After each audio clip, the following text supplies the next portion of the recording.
Hello, everybody. My name is Ryan Koki of the Seahawks Recap Show, and welcome to another Seahawks off-season video. And today is the day, Seahawks fans. We have finally made it to draft night of the first round, April 25th. And I wanted to make this video talking about the draft and where I want the Seahawks to focus their picks and things like that, and give my opinion as a fan. Let's get into talking about this draft and where it'll go. Before we get into this video, though, if you like this video, please consider giving it a like. It helps me know if I'm doing a good job on these videos or not. And if you would like to stick around and see any more future Seahawks content on this channel, please consider subscribing.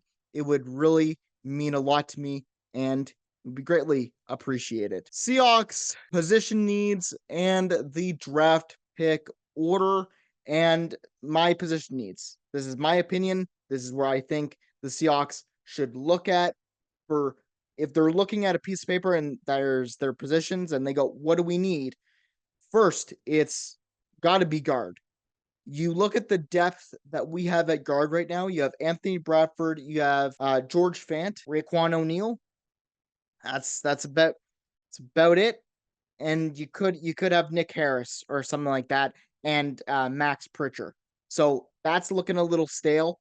I would look for them to upgrade the guard position. That's my top need. Next, for my second most important need is D line, interior D line to be exact. And I'll get into these as we go throughout the mock draft and explain my reasoning on some of these things. But let's get to my third position need. That is interior linebacker. You need three linebackers in this league, and I think they just need to draft a linebacker. Next up is tight end, and for my final position need at number 5, it is corner slash secondary. I should have put there, but it's corner for me, man. The tackling of these corners needs to be better than it was last season. I think picking up a corner in the draft could help with that. But let's get into the draft pick order. We have for the Seahawks the first round pick, number 16. And the reason why I put trade down in question mark is because, to be completely honest, I don't know what the Seahawks are going to do tonight when the draft starts at 8 p.m. Eastern. But I would hope they do trade down to grab a second round pick, because I think having a second round pick in this year's draft would be very beneficial to the Seahawks, considering that they just don't have one. I think the more picks you get, the merrier, and we'll see what happens there. But they do have a third round pick, the Seahawks, number 81. They have two fourth round picks, number 102 and number 118. They have two sixth round picks, 179 and 192. And then in the seventh round, they do have a pick at 235. And since this is my mock draft, I did make a trade. I did have a mock draft simulator on Pro Football Focus, and I did make this trade with the Buffalo Bills. The Seahawks trade pick number 16 and a fourth round pick number 102 to the Bills in exchange for number 28 in the first round and second round pick number 60. The reason for that is the Bills, I think, would accept this trade because they need a wide receiver in this draft, considering all the things that they went through this offseason with Stephon Diggs basically demanding a trade out, and they've now put him in Houston, and they also don't have Gabriel Davis anymore. So that's 1 and 2 of your best wide receivers gone. So they do, I would assume, need a wide receiver here, and I think they would very much like this trade, and it's a win-win for both parties because the Seahawks get a second round pick that I think they desperately need, and they trade back to do it. So let's get into the mock draft. In the first round with number 28, we pick up DT Jersey Newton. I apologize if I messed up his name. And Although I do think the Seahawks need to draft a guard as one of their biggest needs on the team. Another big need is defensive tackle. As I was doing my mock draft, I was looking for a player that was projected to go late in the first round, and I landed on a player that I really like in Jersey Newton. If the Seahawks do trade down, I believe that at pick 28, they would walk away happy with this selection. Looking through his player bio and draft profile on NFL.com, Lance Zline, an NFL analyst, says he is a little bit undersized for a DT at 304 pounds, but throughout his 12 games and 11 starts at Illinois as a DT in 2023, he put up 52 tackles, had a forced fumble, and had 8.5 tackles for loss. Considering that the Seahawks D line last year had big troubles with getting pressure on the quarterback through their D line, in my opinion, I think if he is here at 28, you pick up Jersey Newton. And if he's a little too small at DT for Mike Macdonald's liking, he could always move to one of the edges. He could move to left or move to right, depending on where you want to put him. But I think this is a perfect first round pick for the Seahawks. I would really like to see this. Again, I think that the Seahawks had a big problem with trying to get pressure in the middle of the D line, and also with Jersey Newton in there. What was a big problem for the Seahawks last year as well? The run defense. So I think with a big boy like Jersey Newton on that side, he could really help the Seahawks out in the long term with the run defense. In my mock draft, because I traded down in the first round to pick 28, I then picked up a second round pick from the Bills at pick 60. Another big team need for the Seahawks in the draft is interior linebacker, in my opinion. The Seahawks lost all three of their middle linebackers this offseason: Devin Bush, Bobby Wagner, and Jordan Brooks. And although they did sign Jerome Baker and Terrell Dotson to fill in those gaps, plus they still have John Regain, I still believe that they can pick up projected second rounder Junior Colson to fill in that third string or second string linebacker spot. I do believe that with new head coach Mike Macdonald, that the Seahawks will look to target somebody that was on the Michigan defense in 2022 when Macdonald was the defensive coordinator at Michigan. And I think Junior Colson fits that bill. Honestly, he's an amazing player. And again, I am not a big college football guy. I basically only watch the NFL, and I want to get more into college football. So that's what I'm going to try to do next season. But from what I was hearing about Junior Colson, he's a fantastic player, and some of his I was watching some of his highlights and things like that. And I'm like, dude, this guy can tackle.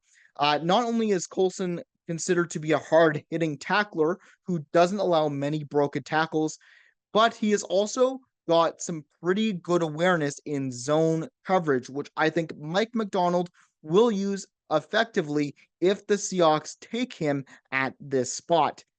In his final season at Michigan in 2023, Colson led his team in tackles with 95, started all 15 games for the national championship, and had 2 tackles for loss. I understand Junior Colson probably being there in the second round at pick 60 is probably unrealistic, but in my mock draft, he fell to pick 60. So I decided to just pick him up because, again, his connection with Mike Macdonald is strong, and he also was one of the targeted players that came in for a visit for the Seahawks. So they must have their eyes on him. In the third round of my mock draft, I decided now is the time to go after my biggest need on the team with offensive guard at number 81. And I take Christian Mahogany. Now, I understand that the Seahawks did bring in some guard depth this offseason with Laken Tomlinson. However, I don't see Christian Mahogany starting for the Seahawks right away. I think that because you bring in a veteran guy like Laken Tomlinson, he's going to be taking over that left guard spot or the right guard spot on this line. I still really like Christian Mahogany as a player because throughout his 5-year career at Boston College, he has started 44 games at the guard position. So he is familiar with what it takes to be a guard. And the only issue I foresee with Chris Mahogany, and this is the reason why I say he is not going to be the starter for the Seahawks this year, is that he tore his right ACL in June of 2022, missing that season entirely. I think if the Seahawks take him in the third round at pick 81, the 23-year-old could potentially end up starting for the Seahawks next season if he is mentored by the veteran leadership we have at guard. I think that could be a very good possibility, and that's why I took him because he has high upside. He missed one entire season, but he's played great throughout his 5 years. So I think he could be pretty good. As we move into the fourth round of my mock draft, I picked up tight end Theo Johnson from Penn State. As a run-heavy team in the Pete Carroll system in the past, I would expect Mike Macdonald to still use the plethora of running back talent he has on this Seahawks team with Kenneth Walker, Zach Charbonnet, and now Kenny McIntosh might get some touches as well. The Seahawks did lose 2 tight ends in this year's offseason, Will Disley and Colby Parkinson.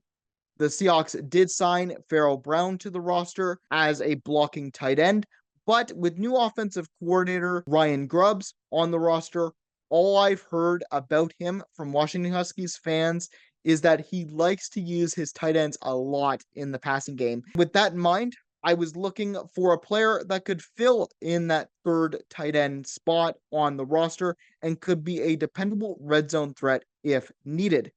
Theo Johnson, throughout his 4-year career at Penn State, has missed some games in the past with injury, which could potentially bring down his draft stock.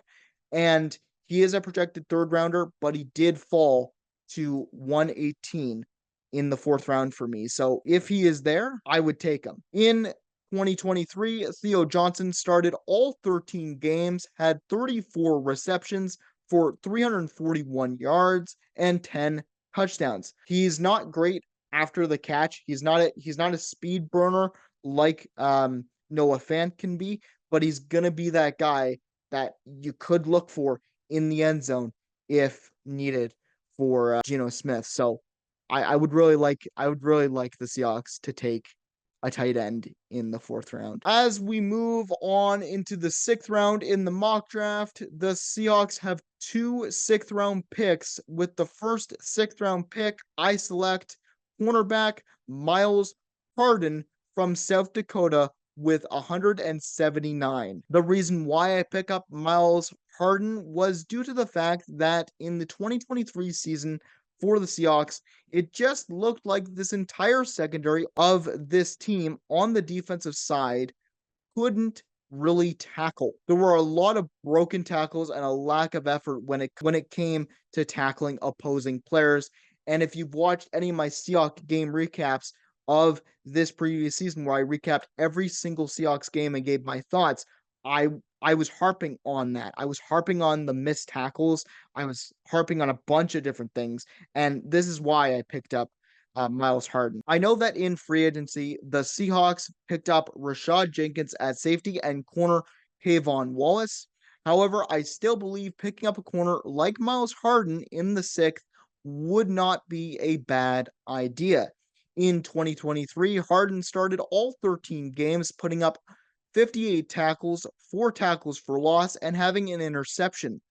You also need corner depth in the NFL just in case one of your stars goes down. And I think with the numbers that he's put up throughout this season, if you have a chance to take him in the sixth round, I would. And I understand a lot of people will look at this pick and go, why would you need another corner? You have Michael Jackson, you have Trey Brown, you have all these guys. But that's the thing. You need depth.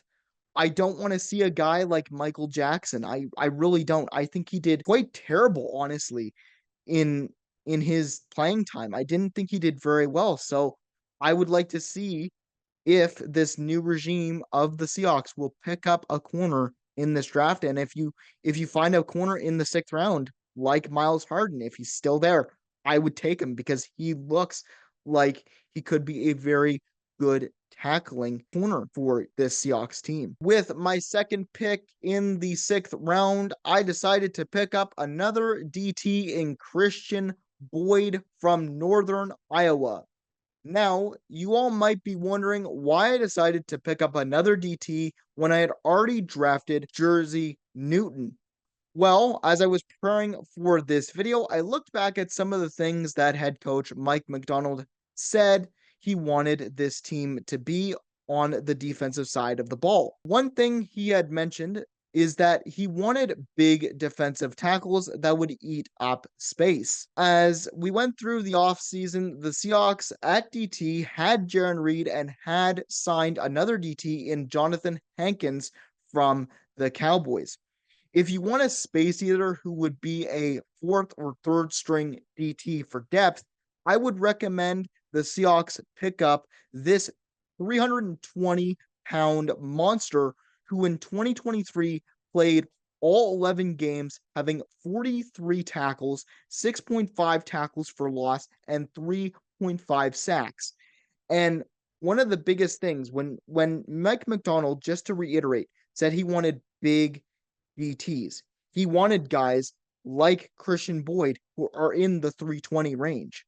So if they do draft Jersey Newton, which I think they still should do, if Mike Macdonald looks at him and goes, okay, I don't like that he's 304, you could still, again, like I said, move him to the edges because I think, honestly, these two would be really good for the Seahawks if they can get both. With my final pick in the draft, I was able to select offensive tackle Travis Glover from Georgia State. I decided with my 7th-round pick to pick up Glover purely to really cover off the potential of Abraham Lucas not being able to go for week 1 in the 2024-2025 season. I know that John Schneider was looking at depth options to bring in at offensive tackle in the late stages of free agency. He brought in George Fant and Max Pritchard as a result. Although I like George Fant and Max Pritchard as depth, I think with a 7th-round pick, you've got nothing to lose by drafting Travis Glover. The Seahawks offensive line was beaten and bruised throughout the 2023 season. And if I'm John Schneider, I want to bring in all the backups I can to make sure that if this happens this season, I can be prepared. In his 5-year career at Georgia State, Travis Glover played 57 games at the tackle position, and he is projected to go in the 6th round.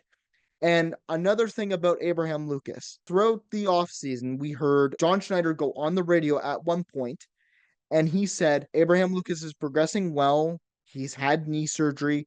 He's going to be ready to go and everything. People need to stop worrying. But as Seahawks fans, we should be worried because remember, Abraham Lucas did not have a good season.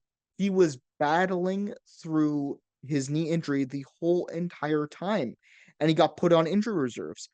I don't want to have to see Stone Forsythe out on the field as much as he was last season. I don't know what Max Pritchard is going to do. I have no idea how this guy matches up. But you know what? If you take a guy in the 7th round like Travis Glover, who's had experience, he has experience. He has 5 years of college under his belt. I think with this 7th-round pick, he could be a serviceable backup because of the amount of experience he has at the tackle position. So I would take him if I was a GM. Anyways, that is it for this video. My pre-draft talk before the draft happens for real tonight at 8 p.m. Eastern Standard Time.